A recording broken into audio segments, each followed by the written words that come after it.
One way you can cook apples is by baking them in the oven.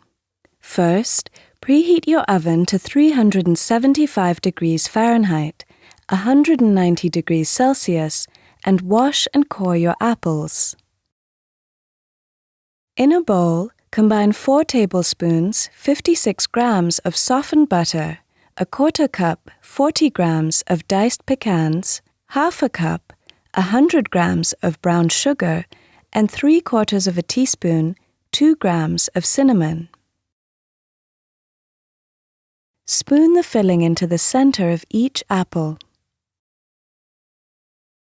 Then, fill a baking dish with enough water to just cover the bottom. Finally, set the apples upright in the dish and bake them for 1 hour. You can also cook apples on the stovetop. First, cut your apples into wedges or discs. Melt a quarter cup, 57 grams of butter in a large skillet over medium heat. Then, spread the apple slices out in the skillet.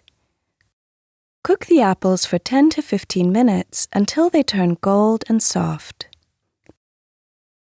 To season the apples, sprinkle half a cup, 100 grams of brown sugar, a quarter teaspoon, 3/4 of a gram of ground cinnamon, and a quarter teaspoon, 3/4 of a gram of nutmeg over them while they cook.